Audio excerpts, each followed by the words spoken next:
Bienvenue dans Une page à la fois, le podcast des auteurs soucieux de construire une pratique durable et qui leur ressemble. Vous faites maintenant partie d'un petit groupe d'auteurs qui essaient de transformer la vie de leurs lecteurs à travers des livres pensés pour donner une expérience mémorable aux lecteurs et les submerger d'émotions. Mais parce que le système repose sur l'exploitation des auteurs, nous cherchons à travailler différemment. Nous devons être plus malins. Nous le faisons à travers une pratique consciente et audacieuse et ce podcast vous donne un aperçu de la vie quotidienne d'un auteur indépendant. Prêt ? On est parti. Aujourd'hui, j'avais prévu de parler de séries parce que je recommence à en écrire et que j'en regarde pas mal et que ça fait un moment que je réfléchis à la question de la structure de la série, en particulier avec l'essor des séries Netflix qui a une structure quand même assez particulière où il y a finalement assez peu de continuité ou une continuité vraiment de surface. En réalité, on a beaucoup d'épisodes sur les séries Netflix qui sont des épisodes bouclés, qui font semblant de pas en être. Donc je trouve ça intéressant de regarder un petit peu comment la structure et notre compréhension de la structure a évolué avec le temps et avec l'usage aussi des spectateurs. Et puis j'ai écrit un long script de podcast pour ça et je me suis rendu compte que j'étais pas très à l'aise parce que j'avais pas forcément vérifié ce que j'affirmais, donc j'allais faire des observations qui pouvaient être erronées. Donc je l'ai partagé quand même, mais avec cet avertissement que c'est basé sur une impression que j'ai pas encore complètement été vérifiée. Grosso modo, ce qui moi me frappe avec la série, en particulier quand je re-regarde des films qui obéissent à un schéma classique en 3 actes sur 90 ou 120 minutes, je vois à quel point un film, j'ai regardé récemment Everything Everywhere All at Once, c'était frappant à quel point le sentiment d'un tout cohérent et de libération sur la fin était fort par rapport à quand je regarde par exemple une série où finalement il n'y a jamais de fin. Il y a assez peu de séries qui se terminent réellement parce que le principe même de la série c'est de pouvoir se décliner à l'infini. Et j'avais fait un article il y a une dizaine d'années quand Mad Men s'était terminé sur la différence majeure entre l'unitaire et la série, où l'unitaire repose sur la transformation du personnage et sur le fait que l'intrigue et le fait de surmonter les événements, le fait de développer des ressources pour surmonter les événements amène le personnage à se transformer et qu'on finit vraiment sur l'idée que la transformation du personnage est possible. Parce qu'on arrive, même si on a un retour au point initial, par exemple dans le voyage du héros, ou même si on arrive à un point qui est complètement différent du point de départ, on a toujours un personnage qui a été transformé. Et s'il échoue à se transformer, généralement il meurt. Et on est sur le registre tragique. Et c'est présenté comme un échec de ne pas réussir à se transformer. Et cette structure, elle est porteuse d'une vision du monde qui dit finalement, lutter contre les difficultés et les obstacles de la vie, ça vous construit et ça vous permet d'accéder à une autre version de vous, avec le postulat que cette autre version, elle serait meilleure, ou en tout cas plus souhaitable, ne serait-ce que parce que le personnage, à la fin, il est généralement, quand il réussit sa quête, il est plus épanoui qu'au début. La série, elle vient bousculer ça. Elle cherche à donner l'illusion d'amener le personnage vers une transformation, mais elle passe son temps à l'empêcher de se transformer. Ce qui m'avait frappé dans Mad Men, c'est qu'à chaque fin de saison, on a l'impression que le personnage a fait son parcours, sauf qu'on trouve un moyen de le ramener à qui il était avant. La transformation n'est que superficielle, on revient toujours à l'essence du personnage et cette essence le rattrape et nie toutes les épreuves qu'il a dépassées, toutes les ressources qu'il a pu développer pour franchir les épreuves. Finalement, ça l'a peut-être transformé, mais de manière temporaire. Sauf à la toute fin de la série où là, on va dire, ok, bon, maintenant, on va ouvrir sur autre chose, on va ouvrir sur un apaisement du personnage. Dans Mad Men, c'est très littéralement le cas. Dans d'autres séries, moins ou différemment, mais en tout cas, il y a vraiment cette idée-là de la répétition. Et je trouve que dans les séries plus modernes, les séries comme toutes les séries Netflix, où Netflix, on a révolutionné la manière de consommer aussi le contenu audiovisuel et on vient accéder à énormément de contenu d'un seul coup. Et je pense qu'il y a quelque chose qui est lié entre la façon dont on consomme le contenu et la façon dont il est structuré. Et les séries Netflix, si on regarde, c'est souvent, il n'y a même plus cette promesse d'une transformation. On a juste un concept qui est répété, épisode après épisode, comme une sorte d'éternel retour, sans que rien ne change réellement. Et quand ça change, c'est simplement pour mieux se répéter derrière, avec toujours cette idée d'une ouverture pour pouvoir faire une autre saison qui va répéter le même concept derrière, mais en décalant peut-être le lieu, en faisant la même chose mais plus tard. Il y a assez peu d'augmentation des enjeux. Il y avait une série qui avait réussi à faire ça plutôt pas mal quand je la regardais, c'était Supernatural, où on avait effectivement à la fin de chaque saison des enjeux externes qui augmentaient de manière énorme, tellement énorme que ça en affectait les enjeux des personnages. Mais en fait, dans une série, les enjeux des personnages bougent jamais réellement. Si les enjeux des personnages bougent trop, s'ils montent comme dans un unitaire, on se dirige inexorablement vers une résolution. Et j'ai l'impression que la série, elle va pas dans cette direction-là. C'est-à-dire, elle va à l'encontre, mais c'est pas vraiment qu'elle va à l'encontre, c'est qu'elle va dans une autre direction qui est porteuse d'une autre vision du monde dans laquelle il n'y a pas de transformation possible. Les personnages sont comme enfermés dans leur concept, dans eux-mêmes. Et plus ils essayent de s'en sortir, plus ils s'enfoncent. Et plus ça reste pareil. Et donc on va avoir une augmentation des obstacles sans que les enjeux ne changent. C'est les mêmes enjeux, un peu plus durs, ce qui est très différent. Donc c'était la réflexion que j'avais, et puis après j'ai discuté avec un éditeur que j'aime beaucoup, avec qui je vais retravailler sur le fait qu'on allait développer justement une série, et on se faisait la remarque, enfin, lui me faisait la remarque que dans les séries dessinées coréennes, il y avait beaucoup de moments de non-événements qui laissaient de la place au développement des personnages, où finalement on allait voir les personnages faire des choses très banales, mais que ça contribuait à l'attachement qu'on pouvait ressentir pour eux. Et c'est rigolo parce que ça rejoint les conversations qu'on avait ici il y a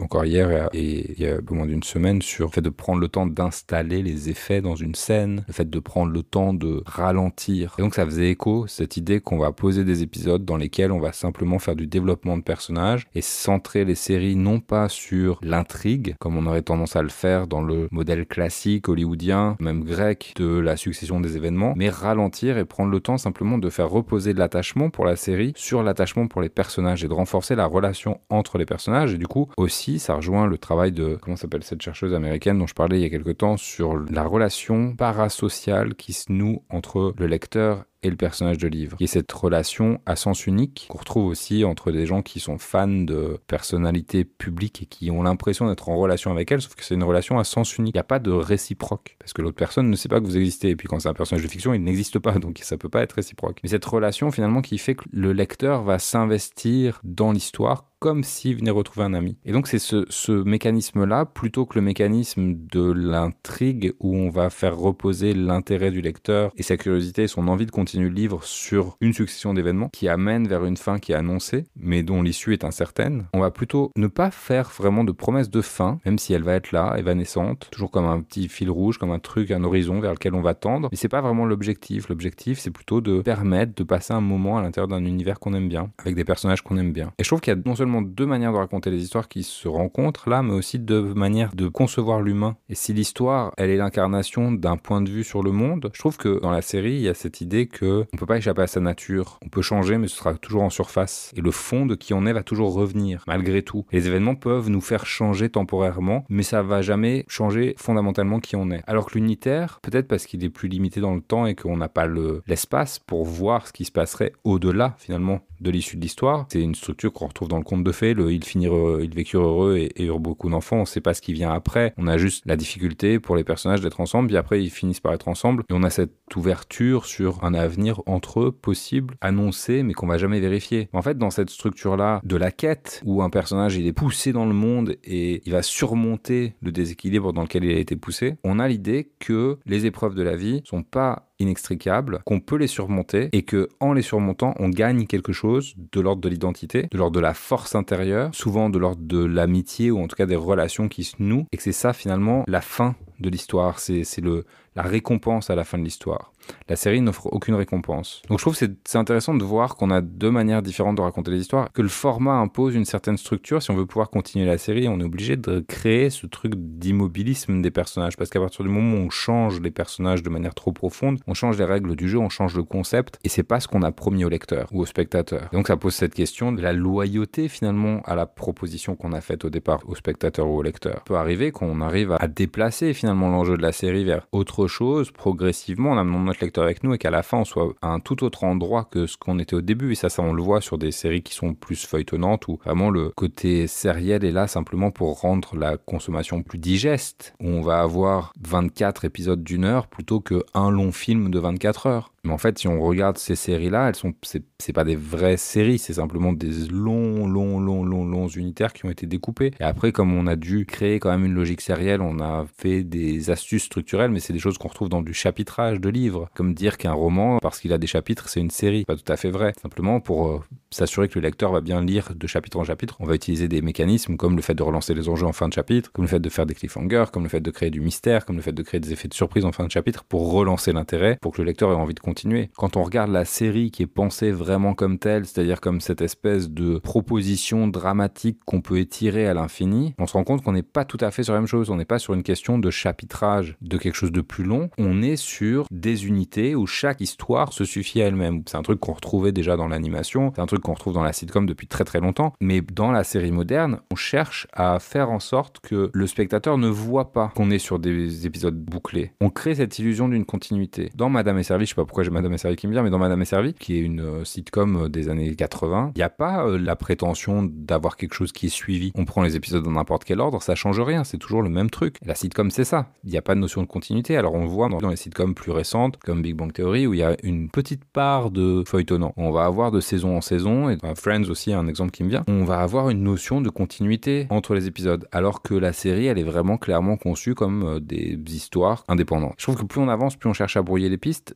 Donc je trouvais ça intéressant. Il y a plein de manières d'utiliser ça dans nos histoires. C'est de nouveaux outils pour raconter les choses différemment, pour faire vivre d'autres expériences à nos lecteurs, et qu'on peut s'inspirer aussi de ces outils-là. Et un truc dont je parle souvent, c'est le fait d'utiliser des nouvelles pour créer l'illusion d'un roman. En fait, c'est la même chose que ce que je suis en train de dire sur les séries audiovisuelles, c'est-à-dire qu'on va créer des chapitres qui sont comme des histoires indépendantes, sauf qu'on va avoir un univers commun entre tous les chapitres et des personnages communs et une sorte de fil rouge très ténu qui va donner l'impression qu'il y a une continuité, alors qu'en fait, on n'a pas du tout écrit dans une forme de continuité. En tout cas, de continuité au sens où un unitaire en 3 actes pouvait avoir une unité dramatique. Là, il y a une unité plutôt d'univers contextuel. Alors, des personnages qui vivent un certain type d'aventure dans un certain univers, et ce sera toujours les mêmes personnages, toujours le même univers, et il y aura une forme d'évolution de cet univers-là. Je trouve que ça allège le travail aussi d'écriture, et que ça apporte des outils qui sont intéressants pour nous pour écrire, et qui sont aussi intéressants pour observer comment le lecteur ou le spectateur peut s'approprier l'histoire et rentrer dans l'histoire. Voilà.